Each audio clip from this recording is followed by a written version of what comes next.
बिस्मिल्लाहिर्रहमानिर्रहीम, अस्सलाम वालेकुम। मैं हूं शकील कुरेजा।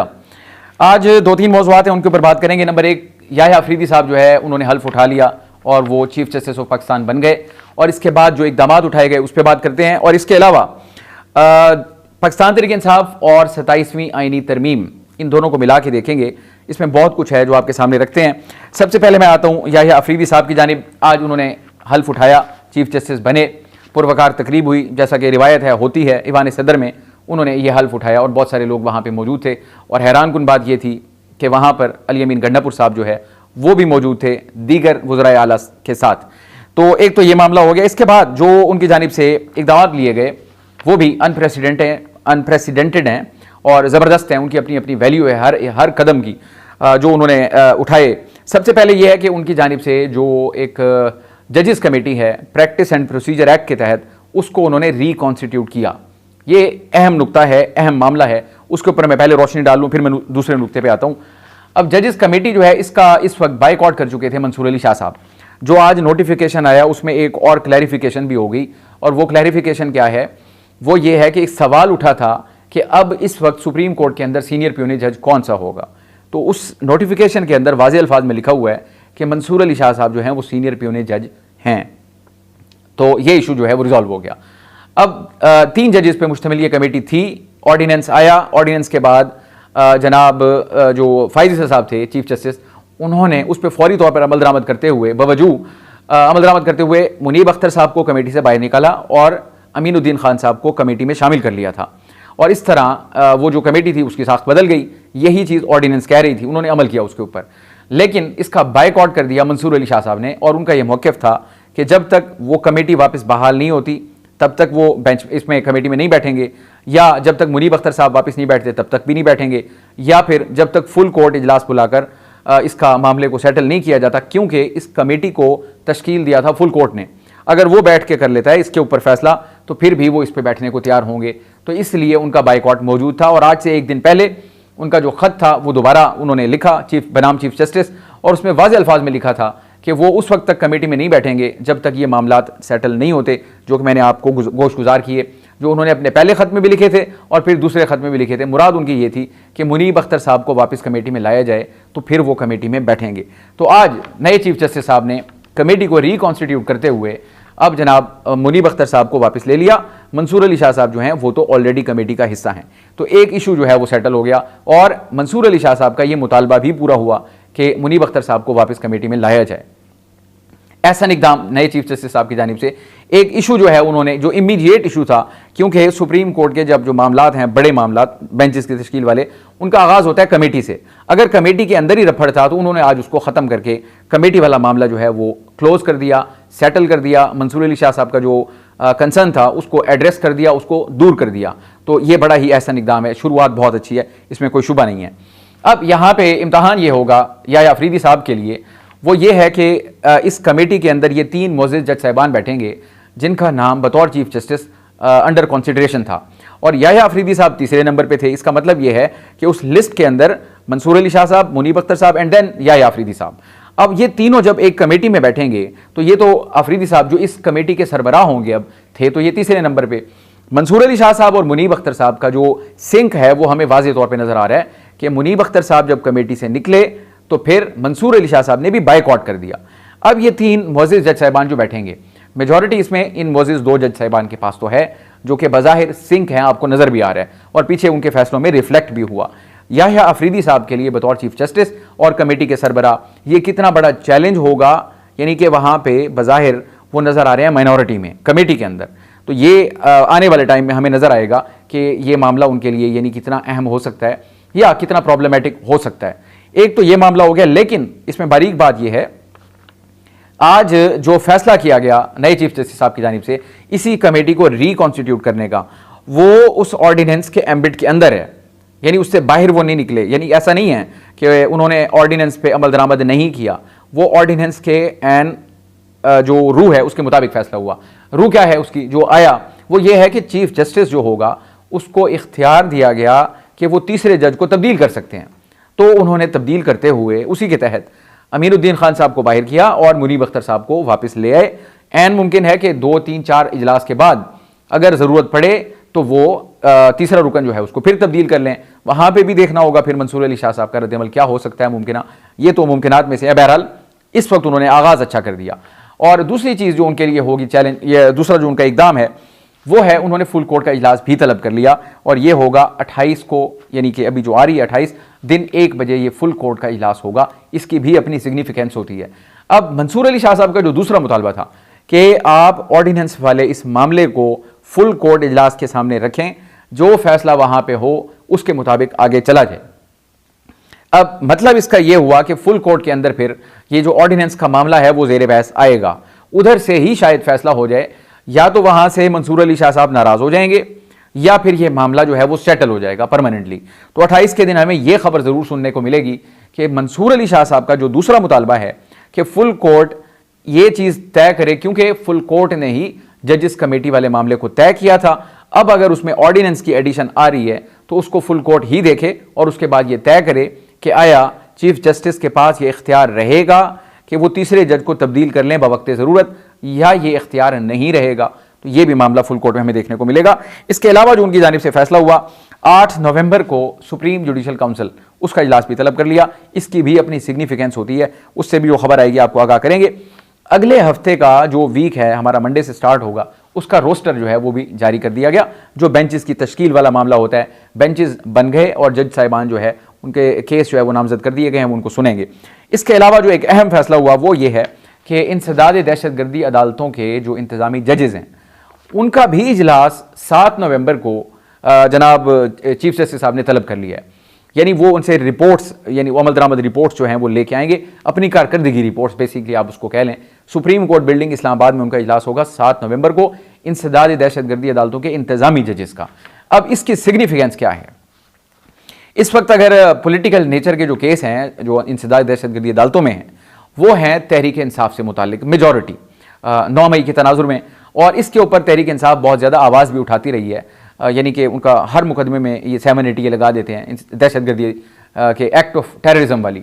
तो अब जब वो आएंगे तो ये तहरीक इंसाफ के लिए बड़ा कंसर्निंग पॉइंट है।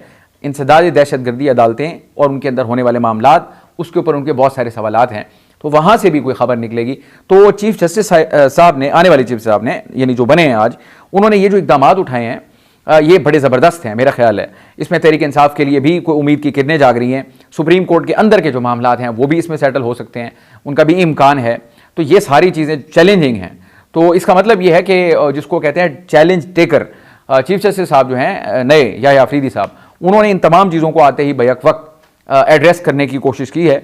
इनमें से जो जो चीज़ जैसे जैसे निकलेगी सारी इंपॉर्टेंट होंगी, आपको टाइम के साथ साथ सारी आगाह करेंगे। आगाज़ बहुत अच्छा है। मैं एक याद दहानी के लिए गुजारिश कर दूं कि जब भी यानी माजी में अगर हमने देखा है, जब भी कोई नए चीफ जस्टिस बनते हैं इंतहाई एंथुजियास्टिक होते हैं और जोश और जज्बा होता है, सारा कुछ होता है, लेकिन असल बात होता है उसको कायम रखना और फिर जो उसके दौरान चैलेंजेस दरपेश होते हैं उनको फिर एमिकेबली सॉल्व करना, क्योंकि कॉम्प्लिकेशंस जब स्टार्ट होती हैं उनको समेटना बड़ा मुश्किल होता है। यही मामला उमर अता बंदियाल साहब को भी दरपेश रहा और काजी फाइज साहब को भी दरपेश रहा।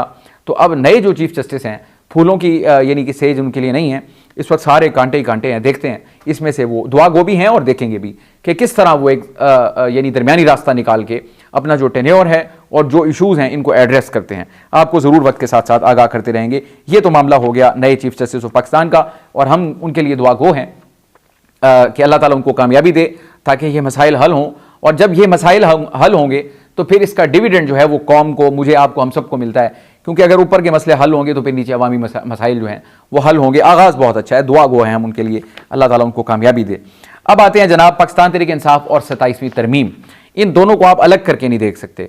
इस वक्त गवर्नमेंट जो है उनकी जानिब से ये खबरें आ रही हैं कि वो 27वीं आईनी तरमीम के लिए यानी कि कोशां है और वो उससे पीछे नहीं हटी। अब हुकूमत ने क्या किया, ये पहले भी मैं कई बार गुजारिश कर चुका हूँ, जब इख्तिलाफ पैदा हो गया था, आपको याद है 26वीं तरमीम का जो इब्तदाई ड्राफ्ट आया, जब कोशिश हुई, जिसको कि मौलाना फजल रहमान साहब ने नाकाम बनाया और बाद में कहा कि काले सांप के दांत हमने तोड़ दिए थे। उसमें क्या था, मिलिट्री कोर्ट से इंसानी हकूक़ के कुछ मसाइल थे और दीगर चीज़ें थी जिसको कि वो कह रहे थे कि वो यानी कि काले सांप के दांत थे जो काट सकते हैं, उनको हमने निकाल दिया। उस वक्त हुकूमत उन्होंने बड़े तरीके के साथ उन्होंने कहा कि जो कुछ इस वक्त मिल सकता है वो तो ले लें, अगली चीज़ें दूसरे मरहले में कर लेंगे।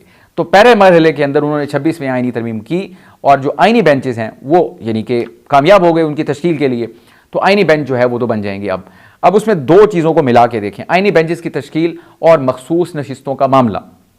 एक चीज़ उन्होंने अचीव कर ली। अब अगर मखसूस नशिस्तों का मामला ऑब्वियसली आइनी अदालत में जाएगा, जो आइनी बेंचेस तश्कील पाएंगे उसके अंदर हुकूमत को कहीं ना कहीं कोई एक यानी कि आप कह सकते हैं कि ईज़ अवेलेबल है कि वो ऐसा बेंच तश्कील पा जाए जो कि मखसूस नशिस्तों का जो केस है, जो फैसला है, वो किसी ना किसी तरह उनके हक में आ जाए। तो एक तो वो एफर्ट हो सकती है। दूसरा, इलेक्शन कमीशन अज खुद, क्योंकि अभी तक फैसले पे अमल दरामद नहीं हुआ और वो दरमियान में, एक तरफ कानून साजी एक तरफ फैसला, वजातें आ चुकी, वजातों के ऊपर काजी साहब का जो फैसला आया मखसूस नशिस्तों के ऊपर उनका अपना, उन्होंने वाज़ेह तौर पे कह दिया कि अमल दरामद जो है इस फैसले के ऊपर बाइंडिंग नहीं है अभी तक, क्योंकि इसका हतमी फैसला नहीं हुआ, तो अमल दरामद बाइंडिंग नहीं है। एक दूसरा, अगर अमल दरामद नहीं भी करते तो आईनी अदालत नहीं लगेगी, तो वो भी यानी कि अपने फैसले में ये कह चुके हैं। इलेक्शन कमीशन के पास तो यानी कि मैं लीगल टर्म्स में बात कर रहा हूँ, रिकॉर्ड डॉक्यूमेंट की शक्ल में मौजूद है, चीज़ मौजूद है। क्या इलेक्शन कमीशन अगर अज खुद ये फैसला कर लेता है कानून साजी की बुनियाद पर कि वो नशिस्तें दे देता है हुकूमती इत्तेहाद को, जैसा कि पहले दी गई थी, तो फिर उनको 2/3 अक्सरियत अवेलेबल होगी, मौलाना की उनको ज़रूरत नहीं रहेगी इन टर्म्स ऑफ नंबर्स, तो वो बासानी जो है 27वीं आईनी तरमीम कर सकते हैं। एक तरफ ये रूट लिया जा रहा है 27वीं आईनी तरमीम के लिए कि इसको किस तरह करना है, अदरवाइज जैसे उन्होंने 26वीं की, हो सकता है वो 27वीं भी उसी तरह कर लें, क्योंकि वो तो कह चुके हैं, ऑन रिकॉर्ड हैं, एहसन इकबाल साहब ऑन रिकॉर्ड कह के गए हैं कि 15 से 20 लोग तहरीक इंसाफ के हिमायत याफ्ता वो वोट देने के लिए तैयार थे। ये रिकॉर्ड के ऊपर मौजूद है उनका बयान कि वो उनका नंबर मौलाना के बगैर भी पूरा था। बिलावल भुट्टो साहब भी ये बात कर चुके, ख्वाजा आसिफ साहब कर चुके, एहसन इकबाल साहब कर चुके। सो अगर इस तरीके से वो करते हैं तो वो कामयाब तो हो सकते हैं उसमें, लेकिन बहरहाल अभी उन्होंने सिर्फ इशारतन बात की है। अब मैंने आपको गुजारिश की 27वीं आईनी तरमीम और पाकिस्तान तहरीक इंसाफ, ये तो आ गई 27वीं आईनी तरमीम की जो हुकूमत कोशिशें कर रही है। अब आ जाते हैं जनाब, मैंने कहा पीटीआई या इमरान खान ले लें, इन दोनों को मिला के देखें। अब आते हैं पीटीआई की जानिब। पीटीआई के अंदर सूरत हाल देख लें आप, यकायक उनके लिए सूरत हाल बदलना शुरू हो गई, यानी कि एक अच्छे साइंस आना शुरू हो गए। कल के परसों मैंने जो वीडियो की उसमें मैंने गुजारिश की थी, 6 खुशखबरियाँ एक ही दिन बैठे बैठे तहरीक इंसाफ को मिल गई। इमरान खान साहब से उस दिन मुलाकात भी हो गई, बुशरा बीबी की रिहाई भी हो गई, मेडिकल बोर्ड भी उनका तश्कील देने का हुक्म आ गया, और फिर दीगर और चीज़ें थी उनके लिए। अब बुशरा साहिबा पहुँच चुकी हैं केपी, उसके अगले दिन अलीमा खान साहिबा, उज़मा खान साहिबा, उनकी भी रिहाई हो गई। अब इम्कान जाहिर किया जा रहा है जनाब ये जो इनके वाइस चेयरमैन हैं शाह महमूद साहब, उनकी रिहाई का भी किया जा रहा है इम्कान। अब ये सारा कुछ हो क्यों रहा है? मैग्नेट, बड़ा जो मैग्नेट है इस वक्त वो है गंडापुर साहब। गंडापुर साहब इस वक्त बरसरे इक़्तिदार हैं, एक बड़ी पोजीशन के ऊपर हैं, और सूबे को चलाने के लिए उनको रवाबित रखने पड़ रहे हैं। इमरान खान साहब के साथ भी राब्ते हैं, इस्टेब्लिशमेंट के साथ भी हैं। मैं आपको एक छोटी सी मिसाल उसकी दे दूँ। चीफ जस्टिस साहब की नामजदगी अभी नहीं हुई थी, उससे एक दिन पहले जब नामजदगी होनी थी, घंटों की बात थी, इन्होंने फ्लोर ऑफ द हाउस पे खड़े होकर कहा, दावा किया, उन्होंने कहा जी अगर मंसूर अली शाह साहब के अलावा कोई भी चीफ जस्टिस होगा तो हम पूरे मुल्क में एहतजाज लॉन्च करेंगे, और हम मनसूबाबंदी कर रहे हैं, हम कबूल नहीं करेंगे। और आज के दिन को आप देखें, वही गंडापुर साहब हैं। आज जब तकरीब हल्फ बर्दारी हो रही थी, जबकि मंसूर अली शाह साहब के अलावा कोई जज चीफ जस्टिस बन रहा था, तो वो वहाँ आपको नजर आए और वो वहाँ बैठे थे। तो इसका मतलब ये है कि ये जो बात की जाती है कि दोनों तरफ हैं, तो ये कुछ मुकम्मल गलत भी नहीं है, और मैं इसको गलत समझता भी इसलिए नहीं हूँ कि उन्होंने सूबा भी चलाना है, एक यूनिट है, वो विफाक का एक यूनिट है, तो वो आइसोलेशन में नहीं जा सकते। ऐसा इक़दाम है, उन्होंने शिरकत की, बहुत अच्छी बात है। अब बुशरा बीबी का वहाँ जाना, फिर अब अलीमा खान साहिबा, उज़मा खान साहिबा का बाहर आना, ये चीज़ें मिल के, यानी कि मेरी जो अंडरस्टैंडिंग है वो कोशिश ये की जा रही है कि खान साहब को किसी भी तरह राज़ी किया जाए, थोड़ी वो नरमी लाएँ अपने मौक़िफ़ के अंदर। अगर ये कोशिशें कामयाब होती हैं, अब बुशरा बीबी हों, अलीमा खान साहिबा या उज़मा खान साहिबा हों, उनको हो सकता है मुमकिन तौर पर कुछ उनको बताया गया हो कि ये मामलात हैं। अगर तो इमरान खान साहब कुछ नरमी लाते हैं, को मामलात को, मुल्क को आगे चलने दें या मामलात को बेहतर करें, तो फिर सूरत हाल आगे बेहतर हो सकती है तहरीक इंसाफ के लिए सियासी एतबार से। यानी जो सख्ती है उसमें कोई कमी का इम्कान पैदा हो सकता है, रिहाई का इम्कान पैदा हो सकता है, उनको स्पेस उनका वापस मिल सकता है, इंसदाद दहशतगर्दी के जो मुकदमात हैं उनमें कोई कमी हो सकती है। तो ये क्विड प्रो को वाली बात होगी, यानी कि कुछ लोग कुछ दो की बुनियाद पे। तो इनको अब मैं समझता हूँ एम्बेसडर्स के तौर पे यानी कि इस्तेमाल किया जा सकता है कि ब्रिज करें चीज़ों को, ना कि उनको मज़ीद ख़राब करें। इनके ज़रिए इमरान खान साहब को राम करने की कोशिश करना मकसूद है। अब ये मेरा तजिया है, और अगर इमरान खान साहब इसमें राज़ी होते हैं तो फिर ऑब्वियसली नरमी आती जाएगी बतदरीज, और इमरान खान साहब एक सर्टन लिमिट से आगे ना जाएं, ये इनका असल हदफ हो सकता है। और दूसरी तरफ अगर ऐसा नहीं होता तो आपको याद है कि फैज़ हमीद साहब वाले जो मामलात हैं कुछ दिनों से, उसमें खामोशी सी नज़र आ रही है आपको, बज़ाहिर वो चीज़ें जैसे एक जगह रुकी हुई हैं।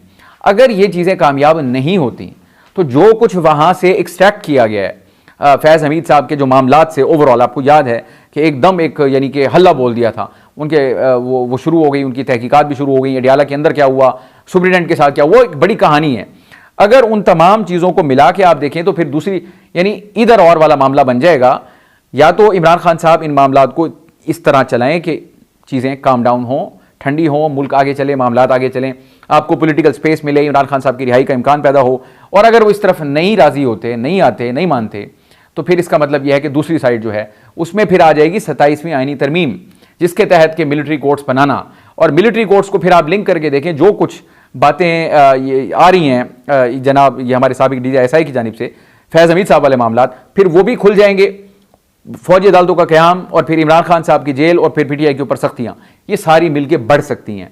और इसी में आप देख लें शाह महमूद साहब, अब ये भी बात की जा रही है कि ऐन मुमकिन है अगली रिहाई उनकी हो, कि वो भी एक उसी एम्बेसडर वाली टीम का हिस्सा बने जो चीज़ों को ब्रिज करें, यानी वो भी शामिल हों और वो भी इमरान खान साहब को समझाने, कायल करने के लिए जो कुछ उनको समझाया जाए, दिखाया जाए, बताया जाए, उसके मुताबिक, उसके तनाजुर में अगर तो वो राज़ी कर लेते हैं तो वेल एंड गुड। अदरवाइज फिर ये अब खबरें, बातें चलना शुरू हो गई हैं जिसके कि इंडिया भी मिल रहे हैं कि शाह महमूद साहब जो है वो लीड कर सकते हैं। यानी पहले तो पार्ट वेज यानी कि रास्ते जुदा करें, फिर जब रास्ते जुदा होंगे तो फिर चार्जशीट भी किया जाता है, ये भी आप जहन में रखें। और फिर ज़हन कुरैशी साहब आप देख लें, उनके साहबजादे हैं, एक तो वो तरमीम के टाइम पे गायब, फिर उनका वीडियो बयान आया जिसको किसी ने कबूल नहीं किया, सवाल हुआ कि आप उनकी भी तहकीकात करें, कहा गया हाँ करेंगे। अब उनकी तहकीकात उनके खिलाफ हो रही है कि आप गायब क्यों हुए। आज ही की खबर है उनकी, ज़हन कुरैशी साहब की, कि उन्होंने उनका जो डिप्टी पार्लिमानी वो था लीडर नेशनल असम्बली के अंदर, उन्होंने उस ओहदे से भी इस्तीफ़ा दे दिया है। तो यहाँ से भी आपको चीज़ें नज़र आ रही हैं। और इन बिटवीन इनकी जो हमशीरा हैं उनकी भी मुलाकात हुई शाह महमूद साहब से, यानी कि शाह महमूद साहब की जो साहबजादी हैं। फिर अब ये चीज़ों को आप पूरे तनाजुर के अंदर देखें, 27वीं तरमीम, मिलिट्री कोर्ट्स, इमरान खान साहब के मामलात और फैज़ हमीद वाले मामलात, ज़ैन कुरैशी का इस्तीफ़ा, इन सारी चीज़ों को कोरिलेट करके देखें तो आपको दो ही चीज़ें नज़र आ रही हैं। एक है मफाहमत का रास्ता, थोड़ा अपने मौक़िफ़ से पीछे हटे खान साहब, और अगर वो नहीं हटते तो दूसरी तरफ से आंच बढ़ा दी जाएगी, जिसमें 27वीं तरमीम, मिलिट्री कोर्ट्स, फैज़ हमीद के मामलात, इमरान खान साहब और तहरीक इंसाफ के ऊपर सख्ती, ये सूरत हाल आगे बज़ाहिर जो मंजरनामा बन रहा है।